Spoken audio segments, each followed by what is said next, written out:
So it's Tuesday afternoon, following Caravan, a long weekend, amazing long weekend. I had a great time, hung out with friends, got to connect with a lot of people that I haven't seen in a long time, and I've also had a lot of opportunities to connect with some people that I probably will never be seeing again.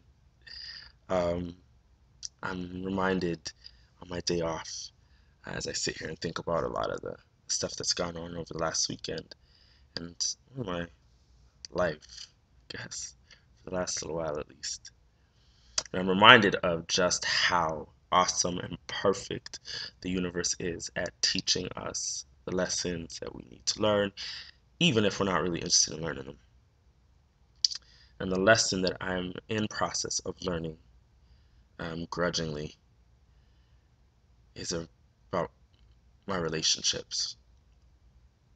I have a great group of good friends, close friends that I've had for a while. And I'm fairly good at friendship. I think I'm fairly good at friendship. I'm sure they might have different things to say about it. But one of the things I've struggled with um, is developing healthy, happy, whole romantic relationships. I have relationships, but they're not always the happiest, the healthiest, the wholest. Um, and I had sort of an epiphany moment in conversation with one of my good friends earlier today, and I realized what probably has been pretty much sitting on my nose for a long, long time. I just didn't take the opportunity to look, and it was around the way that I choose partners. I have an Achilles heel. I love the pretty and the poised.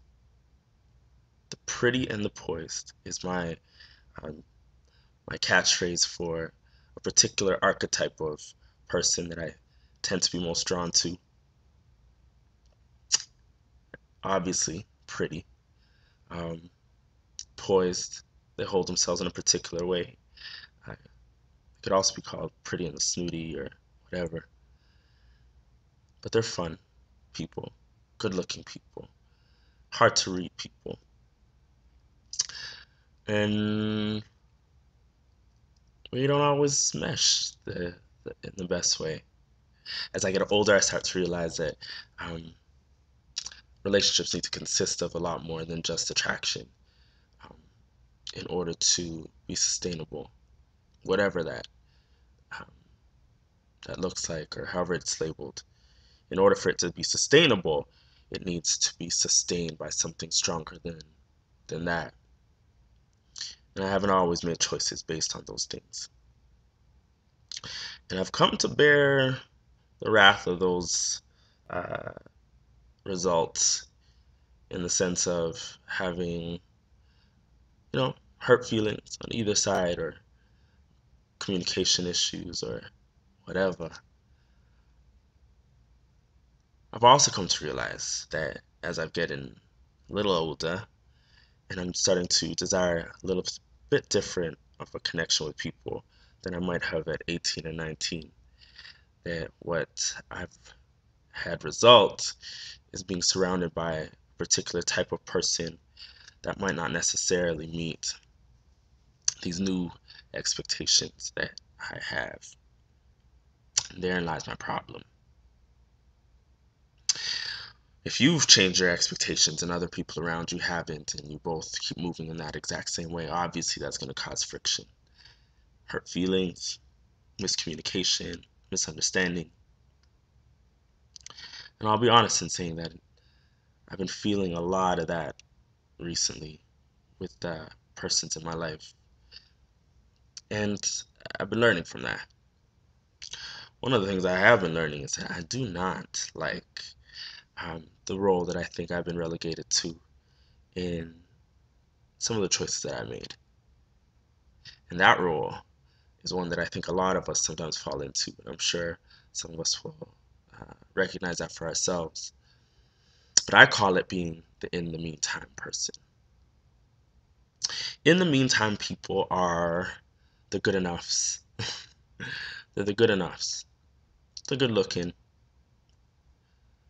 got good jobs, got a lot of good qualities on paper. But they're not necessarily the ones that we have our hearts sing for. But they are the ones that at least keep the bed warm or keep the heartstrings warm while we're holding out for the one that we think will really bring that. I've become the in the meantime person for a couple of people in my life. And that's not always the best place to hold. But it's a place that we often choose, that I've chosen. And that has a lot to do with the way that I pick them. Pretty. Oh, David. Pretty cannot be the only thing. And I've succumbed to many a pretty face.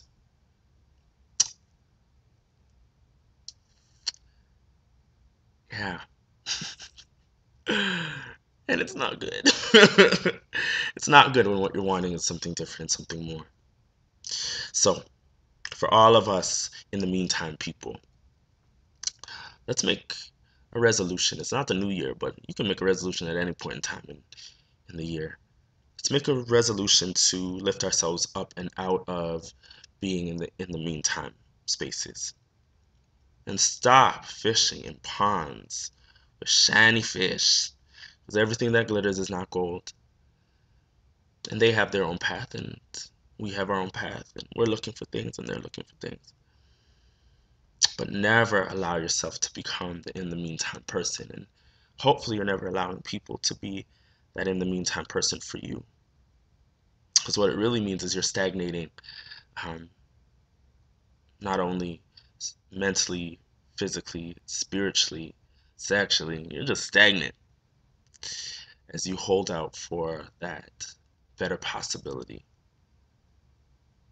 We all deserve a relationship or relationships, however you flex, that work. But it requires being discerning about the kind of relationships that we are in and the ones that we choose. And if our standards are set solely on how pretty or poised persons are, and overlook the fact that we might not necessarily be making one another happy, we're always going to find ourselves in situations where we're unhappy. So that's the thought that came to me today as I reflected on the relationships I have and the relationships I want and the relationships I get. And that's the resolution that I'll be attempting to make. Lord help me. Lord help me. That's just so pretty.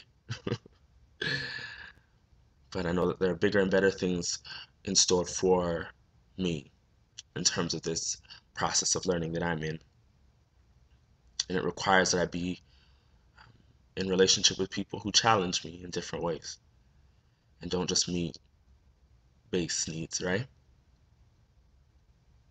Some thoughts for all the in the meantimes.